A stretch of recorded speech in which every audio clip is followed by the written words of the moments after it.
শনিবার আলোচনা ভেস্তে যাওয়ার পর মহামিছিলের ডাক দিয়েছেন আন্দোলনকারী ডাক্তাররা। সুবিচারের দাবিতে জুনিয়র ডাক্তারদের পাশে দাঁড়িয়েছেন সিনিয়ররাও।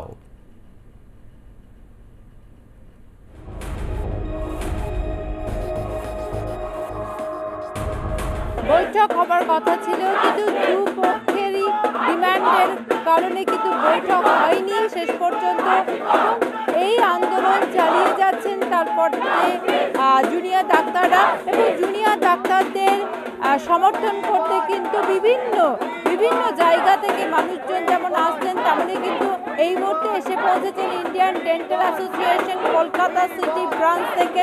এবং তাদের এই যে উই ওয়ান্ট জাস্টিস, প্রত্যেকটি মানুষই কিন্তু সেই জাস্টিসের জন্য জুনিয়র ডাক্তারদের পাশে দাঁড়িয়েছেন। আমি অন্যদিকে ছবিটা দেখাবো যে এই মুহূর্তে শঙ্খধ্বনি বাজিয়ে এই আন্দোলনকে আরো বৃহত্তর ডাক দিচ্ছেন সাধারণ মানুষ থেকে সিনিয়র এবং জুনিয়র ডাক্তারেরা।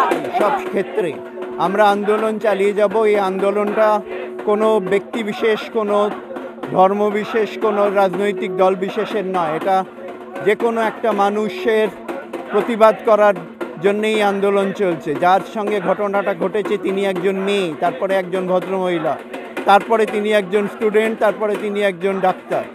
যে কোনো লোকের সঙ্গে যে কোনো জায়গায় এই ঘটনা ঘটতে পারে, সেটা প্রমাণ হয়ে গেছে যে একটা চাকরিরত জায়গায় তার সঙ্গে যদি হতে পারে, কেউ সুরক্ষিত নয়। তার এগেনস্টে আমাদের এই আন্দোলন। আমরা যতদিন দূর যেতে চাই, যতদূর পর্যন্ত যাব, কিন্তু আমরা অবিলম্বে বিচার চাই। তার জন্য যতদূর যাওয়া যায় আমরা ততদূর পর্যন্ত যেতে চাই। আমরা as a dentist, as a normal মানুষ, সাধারণ মানুষ হিসেবে আমরা এগিয়ে যেতে চাই। হ্যাঁ, আমাদের এই বিচারটা দরকার। এটা আমাদের অনেক দিন ধরে প্রাপ্য। এভাবে আর ওয়েট করতে পারছি না আমরা। আমাদের এটা যতদিন না শেষ আমরা বিচার পাবো, ততদিন এটা চলবে। এর কোনো শেষ আমরা দেখে ছাড়বো। তালা থানার ওসিকে গ্রেপ্তার করা হয়েছে, পাশাপাশি সন্দীপ ঘোষকে ধর্ষণ ও খুনের মামলায় ফের গ্রেপ্তার করা হয়েছে। কি বলবেন, সিবিআই কি এবার দ্রুততার সঙ্গে কাজ করছে? হ্যাঁ, খুবই পজিটিভ পদক্ষেপ, এবং আমরা আশা করব এইভাবেই এগিয়ে যাবে। এবং যারা এই জিনিসটার, এই নৃশংস ঘটনাটির সঙ্গে যুক্ত, তারা সবাইকে everybody will be ব্রট to justice. জনগণের আন্দোলন, শুধু ডাক্তারদের আন্দোলন নয়, এটা আমাদের সবার দাবি। এই দাবি শুধুমাত্র ডাক্তাররা করছেন তা নয়, ডাক্তাররা তাদের প্ল্যাটফর্ম থেকে এটা করছেন। কারণ ডাক্তাররা কিন্তু এই সরকারের সিস্টেমেরই একটা অংশ। সেই সিস্টেমের একটা অংশ আজকে বেরিয়ে এসে বলছে এই জিনিস অভূতপূর্ব, এই জিনিস দেখা যায়নি। আমরা জাস্টিস চাই।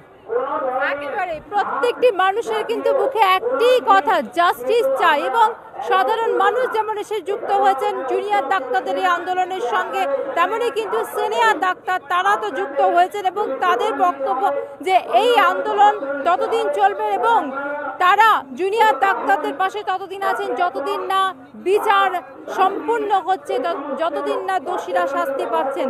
পাশাপাশি যারা জুনিয়র ডাক্তার তাদের পরিবারও কিন্তু উপস্থিত হয়েছেন এখানে, এবং তারাও কিন্তু জাস্টিস চায় এই দাবিতেই সরব হয়েছেন। ক্যামেরায় বিনয় মণ্ডলের সঙ্গে নাজিয়া রহমানের রিপোর্ট, আর প্লাস নিউজ, স্বাস্থ্য ভবন।